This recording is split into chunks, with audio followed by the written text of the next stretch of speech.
นครลำปางประธาน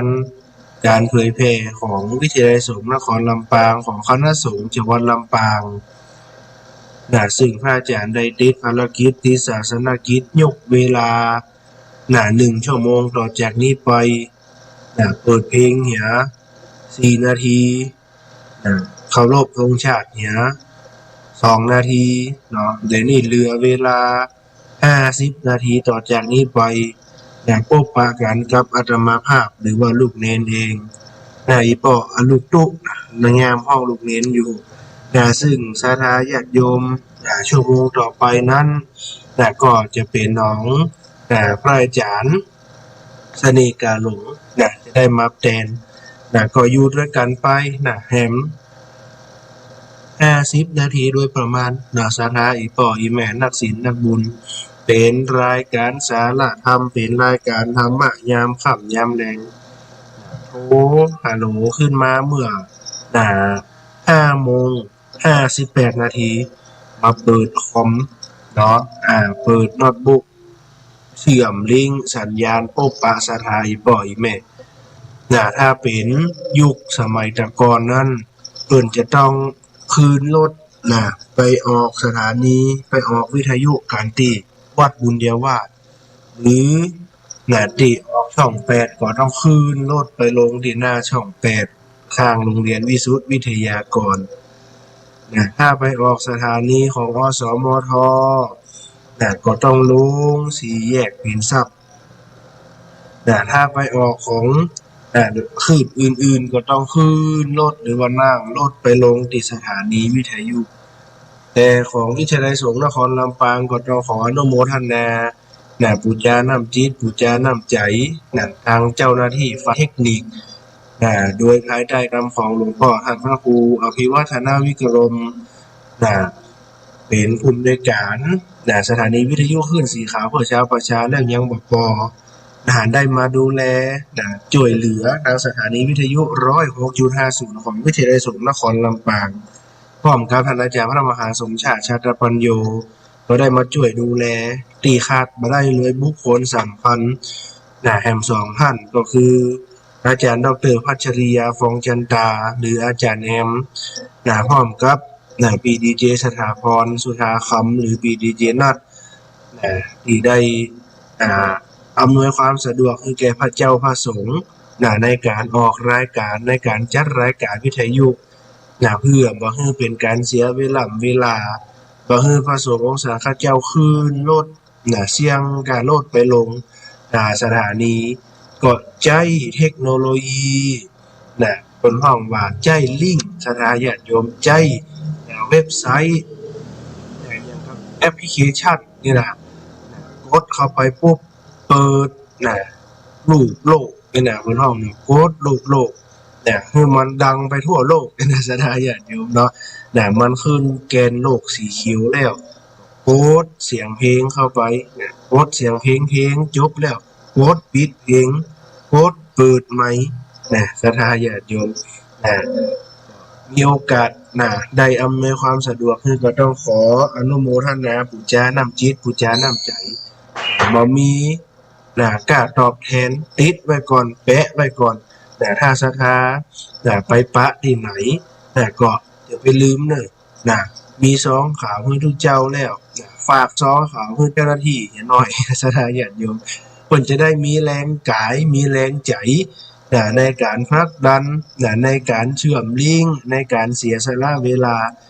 เพื่อจะได้มากดลิงก์บางทีครับรถเขี่ยงอยู่กำลังไปรับลูกสาวเนาะ BDJM ครับรถลูกมหาลัยไปรับลูกสาวถึงเวลาแล้ว4 โมงตู้เจ้าตัวนี้จะออกก็ต้องติดต่อพระอาจารย์วันนี้ได้อยู่ก็ถ้าบ่ได้อยู่จะได้เปิดเพลงถ้ามีคนแทนจะได้เอาคนอื่นแทนวันนี้พระอาจารย์ได้อยู่โต้นได้กำว่างจำเป็นนะเนอะฟังเพลงกันต่อไปเปิดเทปขี้เก่าของศรัทธาญาติโยมเนาะก็อีพ่ออีแม่นักศีลนักบุญตายยกตายนี่ก็เอาเปิ่นเสียเวลาให้เฮาแล้วเฮาก็ต้องเสียเวลาในจุดๆนี้เพื่อจะได้พบปะศรัทธาญาติโยม 1 ชั่วโมงต่อจากนี้ไปเป็นรายการสารธรรมแบบธรรมะเดลิเวอรี่ธรรมะสบายสบายสไตล์ลูกปุ๊นะ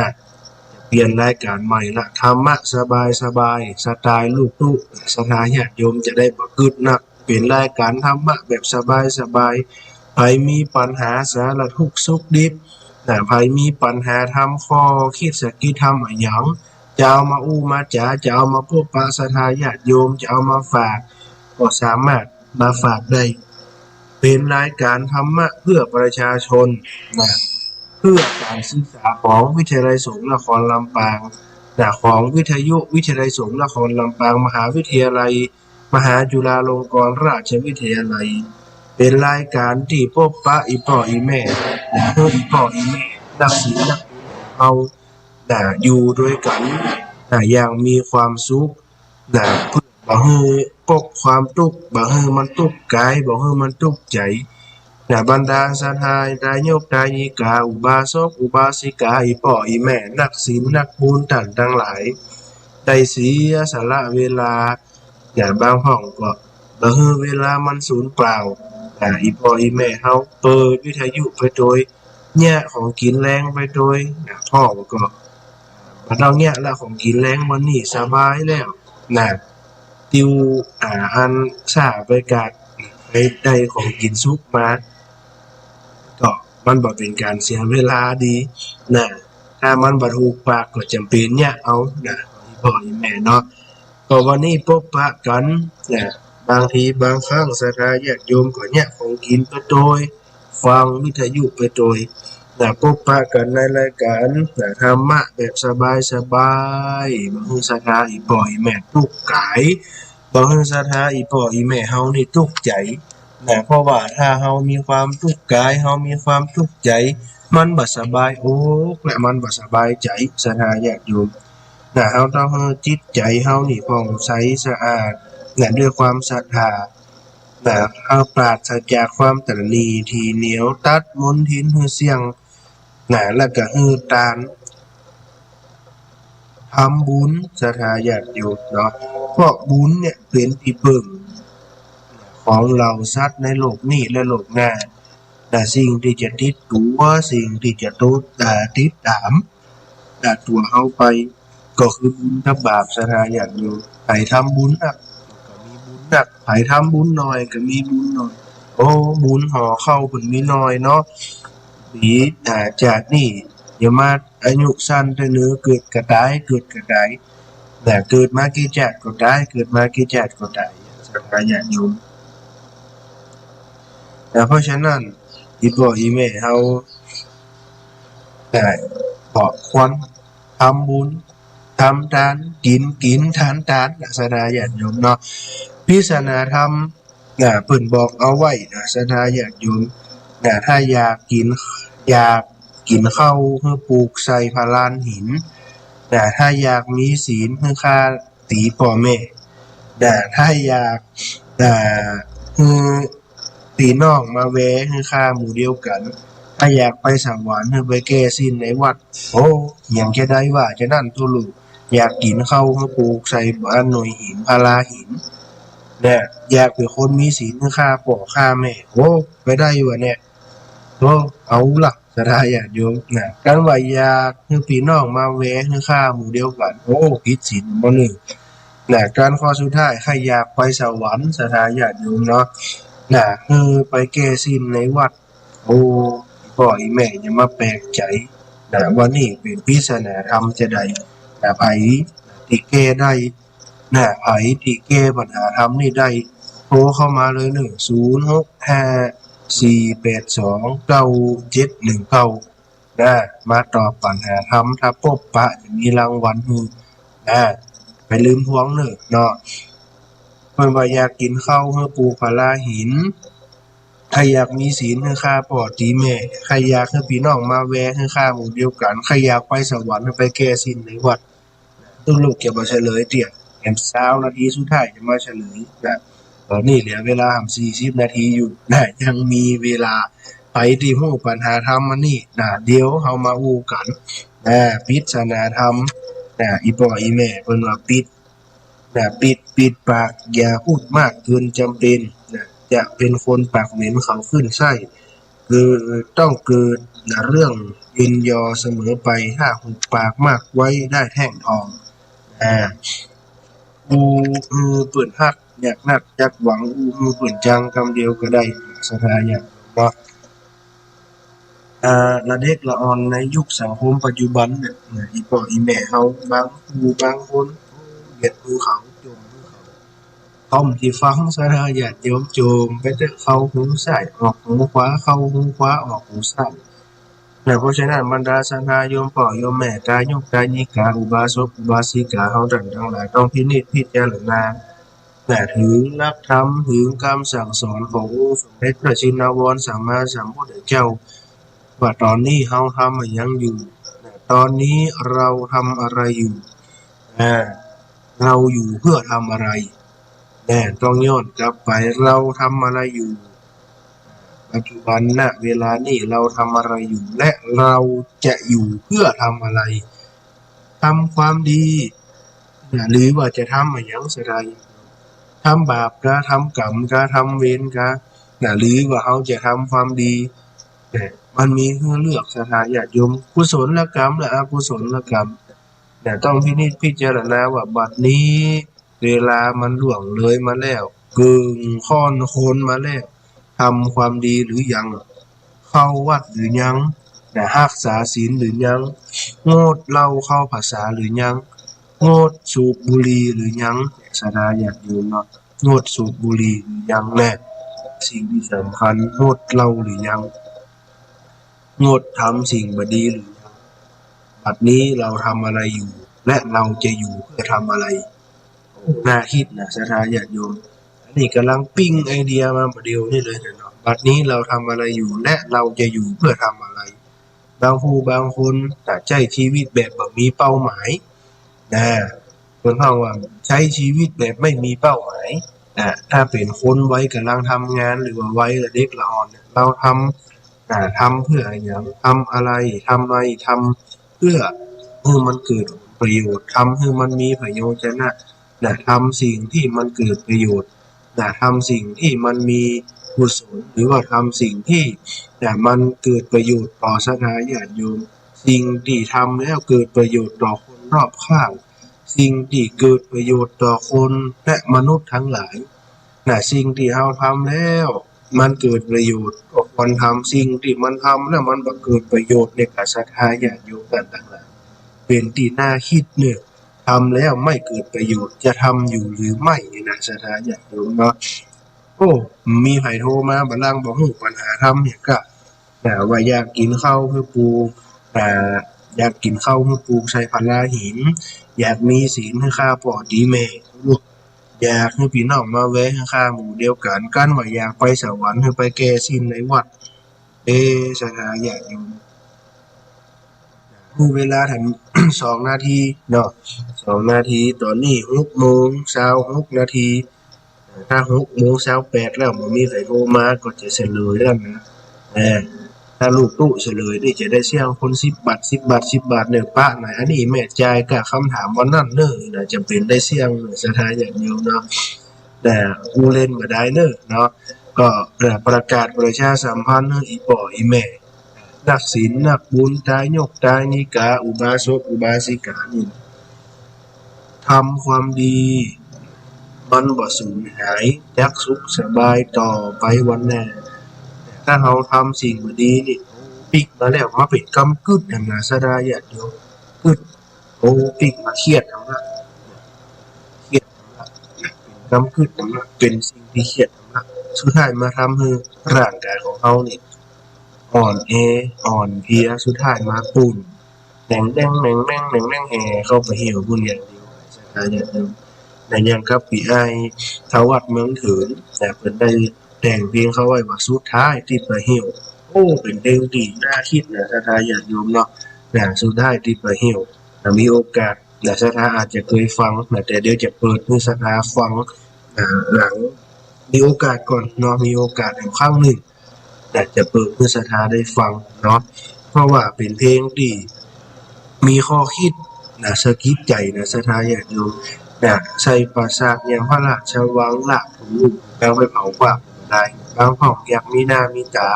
แต่เสาะจ้างสลาเอามาแบ่งดอกไผ่แต่คนห้องมันเป็นธรรมเนียมมันเป็นขนบธรรมเนียมมันเป็นจารีตมันเป็นประเพณีเป็นวัฒนธรรมที่เขาต้องปฏิบัติเหมาะสถานอย่างอยู่แต่ศพไหนที่บานิยมใส่ประสาทเอาใส่หลังรถเอาดอกเข้าเต่งเหียอีนะสถานอย่างอยู่ศพนั้นเพื่อจะเอาไปเหล่าเนาะเป็นตำรับเนาะสาธุเจริญพรโยมแม่ฟองจันทร์สาธุเจริญพรนักปิ้งนักหนึ่งนักปิ้งนักสองบางปิ้งเอาทำไมด้วยไม่เนิ่อเป็นยังไงบุ้งเป็นตาอีแม่ก็เป็นตามตู้ลูกบุ้งเนิ่อได้เสียงชัดดังบุ้งสาธาญาติโยมสาธุชนทายกทายิกาเนาะเนี่ยเวลาหมดเวลาที่จะได้เฉลยนะแล้วนี่จะได้เสียงคน10 บาทแจ้งโลกาทำหน้าที่เนาะ6 โมงเกินนี่หมดแล้วนะสาธุเจริญพรโยมแม่ฟองจันทร์จำไปค่ะ มันตั้งแต่วันนี้ออกวิทยุในกับไปเรียนหนังสือวันนี้นะแม่นะแม่เขาเปิดมาไปตลอดเอาไม่ออกไปแกะโตไป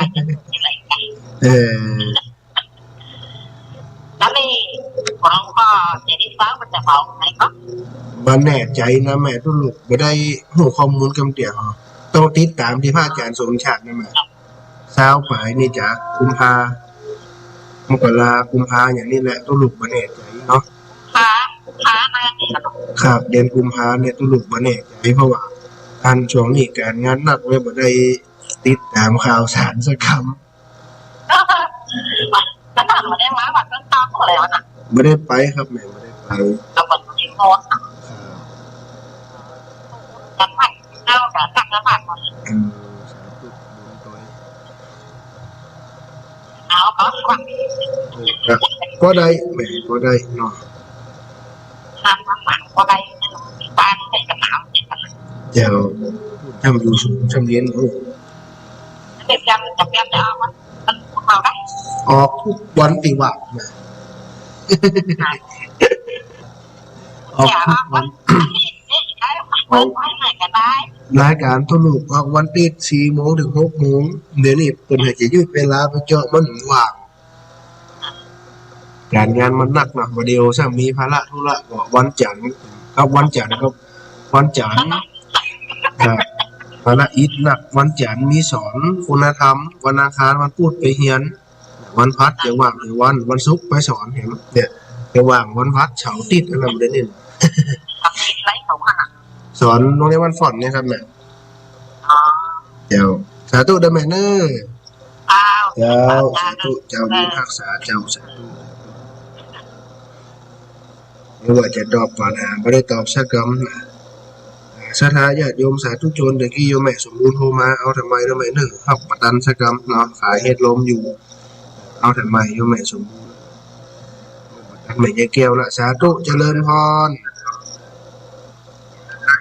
เจริญพรนั่นยังได้บอกว่าเจริญพรเอาปิดวิทยุเหี้ยก่อนปิดเนี่ยเนาะได้ยินเสียงดังฟังชัดก็จะตอบปัญหาครับเสียสลุกจ้ะเดี๋ยวเข้าไปแล้วตอบมาได้แล้วบอมันตอบไม่แก้ใช่ไหมว่ามันจะขึ้นสวรรค์ได้ปะไม่หนะเนอะล้อไปเฉลยก่อนนะไปตั้งไม่ยะเดี๋ยวนะมันก็แบบเล่นแบบไหนเดี๋ยวต้องฟังกำเป๋ก่อนกะบอกว่าต้องฟังกำหนูไม่ใช่ย้อมเสียงเนี่ยต้องรอฟังเฉลยก่อนต้องรอฟังเฉลยก่อนถ้าพอเฉลยเดี๋ยวฟังเนี่ยเดี๋ยวนะไม่ใช่เนี่ยไม่ใช่เนี่ยมันจะเป็นปากขนาดว่าเป็นไรวะจังเชื่อเป็นขนาดว่าในกระเทียม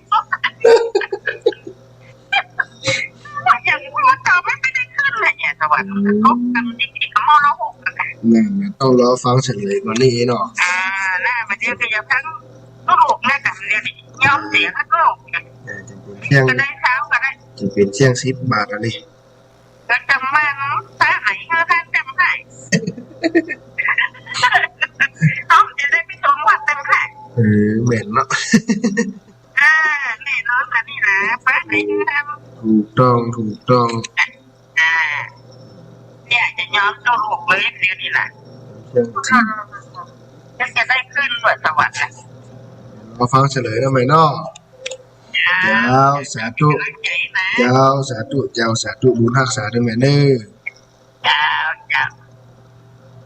สาธุเจริญพร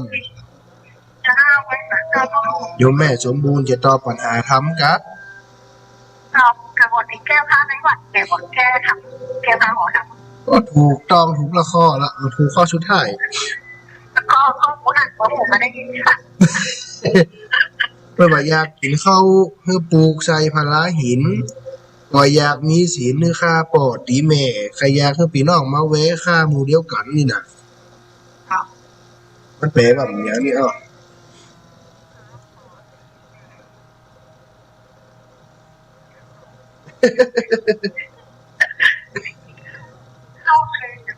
กินข้าวอยากกินข้าวเพื่อปลูกใส่พลาหินพลาหินเอาละแล้วก็ใช้อย่างพูดนะคะมาได้เน่าสักคำแล้วนะนี่จะเป็นย้อมมันเนอะได้ข้อนี่ได้ข้อที่มีแก้วว่าตะกี้เนาะมีแก้วบอกว่าอะไรอย่างก็ไปแก้อย่างในวัดไปแก้สิ้นในวัดก็ซ้ำจะได้ขึ้นสวรรค์ว่าซ้ำจะบาปไก่บ่แก้ผ้าหอทำอะไรในวัดเพิ่นว่าถ้าอยากไปสวรรค์เนี่ยนะคือแก้สิ้นในวัดคำว่าสิ้นนี่คือว่าแก้ผ้าห่อทำสมัยตะกอนเพิ่นมีผ้าห่อทำไว้เนาะถ้าบ่เปิดผ้านี่บ่เปิดสิ้นทำนี่มันจะได้ฮู้ความเนาะนี่ถูกต้องแม่นละเพิ่นดึงห่อไว้หมดกูผูกละบ่เดียวบ่แค่ห่อกันเนาะถ้าทำตะกอนนี่เพิ่นห่อกันหมดกันแมงเนาะ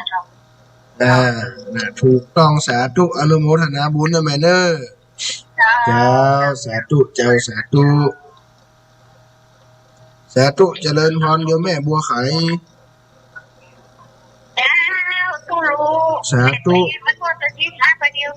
ดูไปเนี่ยพุ่นนะไปกวดไปเที่ยวสาธุแม่จะแก้ปัญหาธรรมครับแก้แล้วปวดหัวเห็นบ่ได้แหละวันนี้ว่าธรรมะสบายยุคนเฒ่าเครียดนี่แหละอาจารย์คนกำลังมาไปกวดไปเที่ยวบางที่ก็อยู่หลายวันแล้วนะเดี๋ยวตุลูกก็เลยจัดรายการแทนนี่คนอยู่แต่ก็คอยอยู่เจ้าสาธุไปออกรายการแทนอีกเนาะเจ้าโมหนะบุญเดนเนอร์ไปกวาดไปเที่ยววัดเจ้าสาธุเจ้าบุญรักษาอนุโมทนาบุญกับแม่เดนเนอร์ไปเที่ยววัดมาเนาะเจ้าสาธุเอ้าถึงเวลาเฉลยลักษณะญาติโยมพิจารณาธรรมน่ะอีแม่ก็จะงงขนาดบอกว่าธรรมะสบายยังจุอีแม่งงอยู่อีแม่ซ้ำมาเขียดนำสบายตังใดเนี่ยแม่ยายแก้วจะว่าอยู่บ้านพุ่นนะแม่ยายแก้วเสียงละ10 บาทเนี่ยอันโผมาแล้วบ่ได้ออกสักกำเน่าไปเหี่ยข้อนะซะดานี่อยากไปสวรรค์ไปแก้สิ้นในวัดนี่อันนี้คือแก้สิ้นที่นี่ก็คือแก้ผ้าห่อธรรมในยุคสมัยแต่ก่อนนั่นเพิ่นจะแปลงผ้าห่อทำไปตานสถาญาติโยมเพิ่นจะแปลงผ้าห่อทำไปตานที่วัดเนาะแก้ผ้าที่วัดสถาญาติโยมเนาะสาธุเจริญพรดักไว้เหียเอาทำไมเนาะอยากแม่โทรมาทำไมเดี๋ยวเน้อสถาญาติโยมทายกทายิกาอุบาสกอุบาสิกาแม่สุมาทำละมาได้เฉลยน้ำเตี้ยเนื้อสถานเนื้อสาธุเจริญพรโยมแม่สุโคนข้าพเจ้าสาธุแม่จะ จะตอบปัญหาธรรมก็ตอบข้อสุดท้ายเนาะโอ้แค่ตาของถามมันได้อะผลตอบแล้วอะข้อสุดท้ายอะได้เป็นผู้แล้วว่าประกันเนาะโอ้ข้ออื่นนี่ตอบบ่ได้นี่เนี่ยเลยเนาะจะปักจะเป็นล้อเฉลยจะเป็นได้เสี่ยง10 บาทนะนี่จากวันฟ้ามาได้ขณะบัดเจ้าสาธุแม่เจ้าบุญรักษาเด้อเจ้าสาธุเจ้าสาธุแล้วแม่สุขุนบอกสาวก็จะมาเตออีแม่เครียดแล้วก็ตึ้มออกก็ขึ้นออกอยู่ข้อเดียวอ้าวสดาญาติโยมถึงเวลาเฉลยปริศนาธรรมแต่เพิ่นว่าอยากกินข้าวคือปลูกใส่ผลาหินคำว่าอยากกินข้าวคือปลูกใส่ผลาหินศรัทธาญาติโยมสาธุชนอธิบายแปลใจความแล้วศรัทธาญาติโยมเนาะเพิ่นว่าถ้าอยากสุขสบายในโลกหน้าศรัทธาญาติโยมคำว่าอยากสุขสบายในโลกหน้าอยากกินข้าวคือปลูกใส่ผลาหินอยากสุขสบายในโลกหน้าคือมันทำบุญตักบาตรสร้างกุศลเอาไว้ผลาหินในที่นี้ก็คือการใส่บาตรศรัทธาญาติโยมหมายถึงบาตรคำว่าผลาหินในของหลวงอยากกินข้าวคือปลูกใส่ผลาหินอยากสุขสบายในโลกหน้าคือมันทำบุญตักบาตรสร้างกุศลเอาไว้ผลาหินในที่นี้ก็คือการใส่บาตรศรัทธาญาติโยมหมายถึงบาตรคำว่าผลาหินในของหลวงปู่พุทธทาสที่เปิ่นแต่งไว้เนาะคำว่าผลาหินเนี่ยศรัทธาญาติโยมก็คือบาตรมันทำบุญใส่บาตรอยากกินข้าวอยากกินข้าวคือปลูกใส่ผลาหินก็คืออยากสุขสบายในโลกหน้าเนี่ยศรัทธาญาติโยมหวานพืชก็ต้องหวังผลปลูกข้าวก็ต้องหวังภายภาคหน้าว่าจะได้กินปลูกวันนี้มันจะได้กินแล้วเหรอ4-5 เดือนพุ่นมันจะได้กินเหมือนเดียวกันทำบุญไว้ปีนี้ได้กินปีหน้าก็ต้องได้กินศรัทธาญาติโยมเนาะข้อที่1แก้คนละ1ข้อที่2กันว่าอยากมีศีลคือฆ่าป่อตีแม่โอ้ช่างจะบาปก็ทุลุแผลใจความศรัทธาญาติโยมถ้าอยากเป็นอริยบุคคลพ้นจากความทุกข์คือฆ่าอวิชชาคือการเวียนว่ายตายเกิดเนี่ยศรัทธาญาติโยมอวิชชาเนี่ยคือเป็นเหตุแห่งการเวียนว่ายตายเกิดศรัทธาญาติโยมก็คือความปรารถนาของอีพ่ออีแม่เฮาทั้งหลายนี่แหละแต่มันบ่หลุดพ้นมันไม่หลุดพ้นศรัทธาญาติโยมคือตัณหาของเฮานี่แหละเนาะแปลใจความแล้วอวิชชานี่เปรียบเสมือนเหตุแห่งการเวียนว่ายตายเกิดก็คือเปรียบว่าเป็นพ่อเป็นแม่ของเฮาศรัทธาญาติโยมเฮายังห่วงอยู่ยังมีห่วงหลายๆสิ่งหลายๆอย่างอยู่ตัดตัณหาบ่ขาดศรัทธาญาติโยมสิ่งสำคัญที่สุดถ้าอยากเป็นอริยบุคคลหรือว่าอยากพ้นจากความทุกข์เนี่ยศรัทธาญาติโยมอยากถึงสุขในเมืองนิพพานเนี่ยคือฆ่าความเวียนว่ายตายเกิดฆ่าอวิชชาศรัทธาญาติโยมฆ่าตัณหาเพราะมันตาหันเนี่ยศรัทธาญาติโยมฆ่าสิ่งเหล่านั้นไปเนี่ยเปรียบเสมือนป่อมแม่เฮาเนี่ยถ้าเฮาหมดความห่วงเปิ้นจากเฮาไปแล้วเฮายังเกิดถึงเปิ้นอยู่ศรัทธาญาติโยมไปเศร้าบ่กินข้าวกินน้ำได้เป็นเกิงเรียนเกิงตัดตัณหาบ่ขาดอวิชชามันเกิดศรัทธาญาติโยมทำให้เวียนว่ายตายเกิดอยู่ดิกๆอยู่ในโลกสงสารของเฮานี่อันนี้ข้อที่2นะอยากเป็นคนมีศีลให้ฆ่าพ่อตีแม่บ่ได้ว่าไปฆ่าไปบุบฆ่ากิเลสในตัวฆ่ากิเลสในตัวฆ่าตัณหาที่มันตาหันเนี่ยศรัทธาญาติโยมทั้งหลายเนาะข้อที่3ศรัทธาญาติโยมกันยากให้พี่น้องมาแวะให้ฆ่าหมู่เดียวกันถ้าอยากมีเพื่อนฝูงบริวารเนี่ยศรัทธาญาติโยมต้องรู้จักเสียสละกำจัดความตระหนี่เอื้อเฟื้อเผื่อแผ่ความตระหนี่ลดความตระหนี่ที่เหนียวเป็นคนขี้จี้ให้ลดเลยศรัทธาญาติโยมไผที่ขี้จี้ไผที่ขี้จี้หิเข้าหิของหิบเข้าหิบของไว้หิบเข้าหิบของไว้ตระหนี่ที่เหนียวเกิดความตระหนี่ที่เหนียว เกิดความเพิ่นฮ้องว่าบ่ฮู้จักเสียสละเกิดความตระหนี่ที่เหนียวคือเฮากำจัดความตระหนี่ที่เหนียวคือค่าหมู่เดียวกันก็คือว่าค่าความตระหนี่ที่เหนียวสดาญาติโยมเหมือนกับสหายเนี่ยเปรียบไว้เหมือนสหายพี่น้องแน่เฉลยไป3ข้อเนี่ยสดาญาติโยมข้อที่4กันว่าอยากไปสวรรค์หรือไปแก้ศีลในวัดโยมแม่เพิ่นเฉลยมาตะกี้แล้วอันนี้เน่าไปจ้อยสดาญาติโยมเนาะบ่ใช่ว่าไปแก้ศีลของเฮาศีลที่นี่คือว่าแก้ผ้าห่อธรรมสดาญาติโยม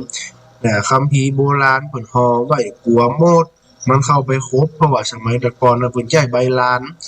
ในการทำสดาญาติโยมใช้ใบลานในการเขียนทำเพิ่นกลัวมดกลัวแมงกลัวมอดเข้าไปคุยเพิ่นก็เลยเอาผ้ามาห่อทำไว้ก็คือว่าถ้าอยากไปสวรรค์อยากไปนิพพานเนี่ยคือศึกษาธรรมะปฏิบัติธรรมในวัดก็คือไปแก้ศีลในวัดบ่ใช่ว่าไปแก้ศีลที่เฮานุ่งไม่ใช่แก้วทำจะไปพร่ำแก้ศีลที่อีแม่นุ่งนี่ซ้ำบาปอย่างอีแม่ว่าตะกี้น่ะนี่คือปริศนาธรรมปัญหาธรรมที่ยกคืออีพ่ออีแม่เป็นลิขิตบทในเบื้องต้นเพิ่นว่าอยากปลูกข้าวอยากกินข้าวคือปลูกใส่ผาลาหินอยากเป็นคนมีศีลคือค่าปอดดีแม่อยากให้พี่น้องมาแวะคือค่าหมู่เดียวกันอยากไปสวรรค์หรือไปแก้ศีลในวัดอธิบายใจความไว้ศรัทธาญาติโยมอยากกินข้าวคือปลูกใส่ผาลาหินก็คือว่าอยากสุขสบายมีที่พึ่งในโลกนี้และโลกหน้าคือมันทำบุญตักบาตรสร้างกุศลมาไว้ผาลาหินในที่นี้เปรียบเสมือนบาตรการทำบุญใส่บาตรศรัทธาญาติโยมเนาะบาตรใส่บาตรกุศีลถึงวันพระวันศีลก็พากันใส่บาตรญาติน้ำฟังธรรมศรัทธาญาติโยมเนาะถ้าอยากเป็นอริยบุคคลอยากให้พ้นเสียจากความทุกข์คือฆ่าอวิชชาเป็นเหตุแห่งการเวียนว่ายตายเกิดเหมือนลูกที่ลูกบอกในให้ตัดตัณหาตัดกิเลสของเฮาอวิชชานี่เปรียบเสมือนพ่อแม่ศรัทธาญาติโยมมันมีพลังเก่งกล้าเนาะพ่อแม่เฮานี่มีพลังเก่งกล้าศรัทธาญาติโยมเนาะตัดมันให้ขาดฆ่ามันให้ได้ฆ่าอวิชชาบ่ใช่ฆ่าพ่อฆ่าแม่ศรัทธาญาติโยมเฮาจะเป็นคนมีศีลทันทีเนาะถ้าอยากให้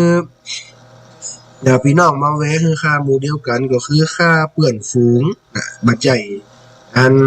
ไปเอามีดไปฟันไปฆ่าศรัทธาญาติโยมก็คือฆ่าความตระหนี่ที่เหนียวกำจัดสิ่งเหล่านั้นออกไปคือมีความเสียสละความเอื้อเฟื้อเผื่อแผ่ศรัทธาญาติโยมตัดเฮาว่าตัดกิเลสตัดตัณหาตัดให้มันขาดอีพ่ออีแม่นักศีลนักบุญเฮาอันนี้ก็เป็นสิ่งที่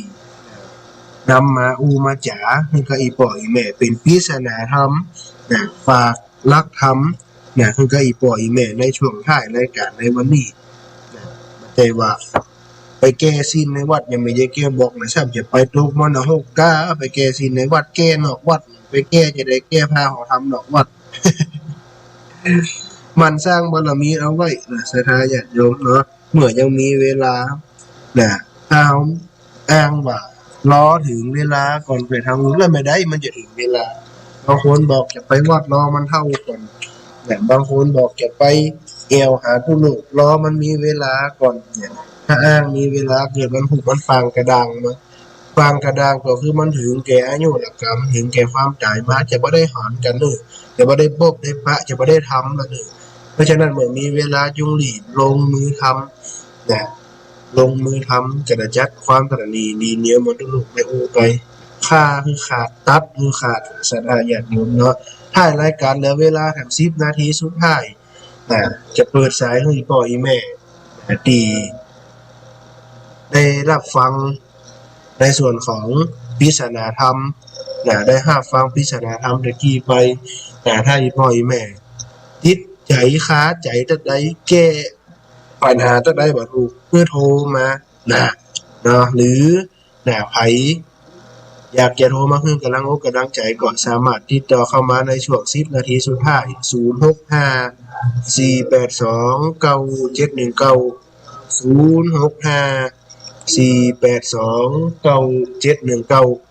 ป็นช่วงรายการสุดท้ายเป็น10นาทีสุดท้ายที่จะพบปะอีพ่ออีแม่ในชั่วโมงแรกนี้ ส่วนชั่วโมงที่2นั้นเดี๋ยวท่านอาจารย์เสน่ห์กาหลงอธิการสเวทปัญญาวชิโรจะได้มาพบปะอีพ่ออีแม่หรืออาจจะเป็นตนอื่นก็เป็นได้เดี๋ยวเขาก็อาจจะรอฟังเสียงเราจะเป็นตนใดถ้าตนได้บอกว่าตนได้บอกออกก็อาจจะเป็นเพลงสดาอยากโยมเนาะก็เหลือเวลา30 นาทีเนอะเปิดสายให้พ่ออีแม่ตักตากันเข้ามา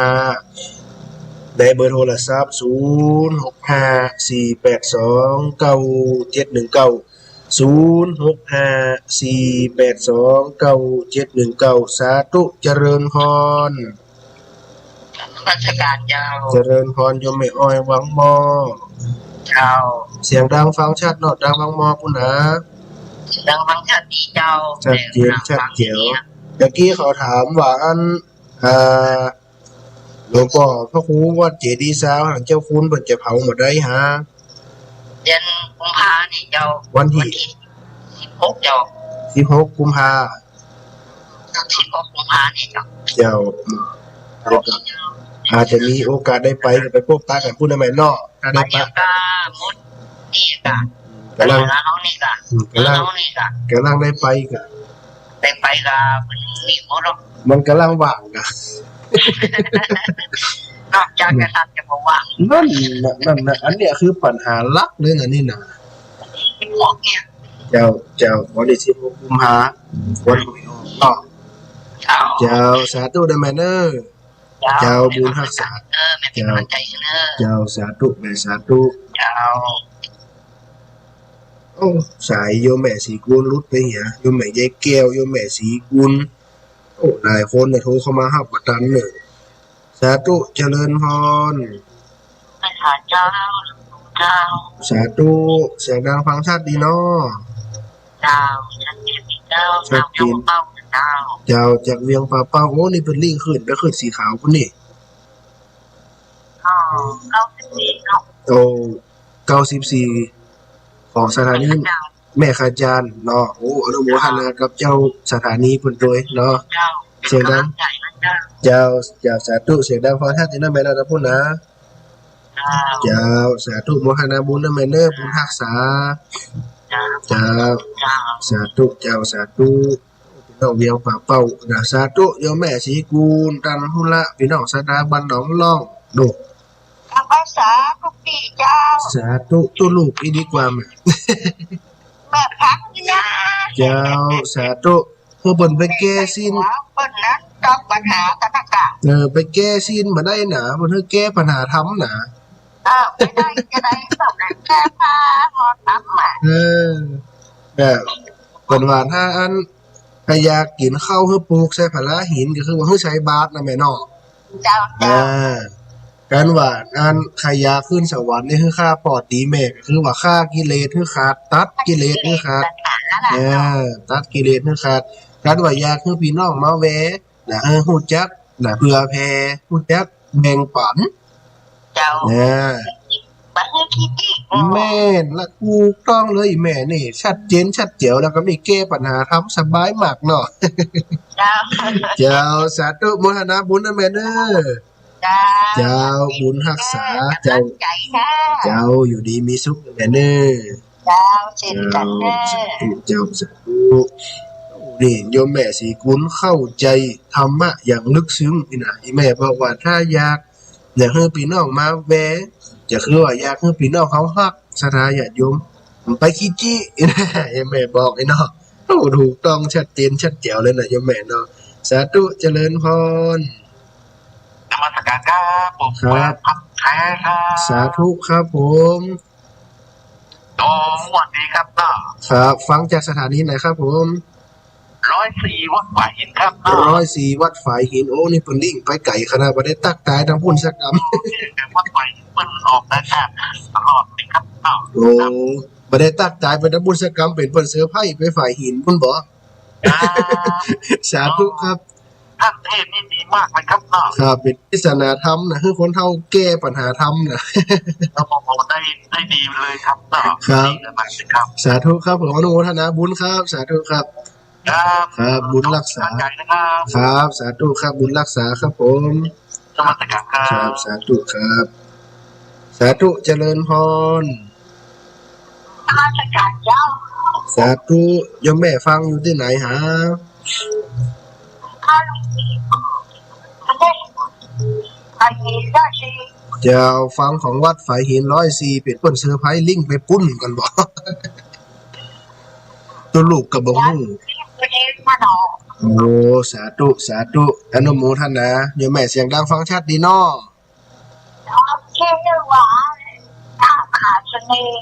อ๋ออาจารย์ชเนกาหลงจะออกตอนนี้กะอันนี้ลูกศิษย์อาจารย์ชเนกาหลงเสียงก็เลยเหมือนกันขอโทษไปแต่แกอาจจะมานะเดี๋ยวอาจารย์บ้านแล้วนะแต่แกนะอาจจะมาเดี๋ยวเจอเสียงมันเหมือนกันเนาะสาธุนำนะเจ้าสาธุ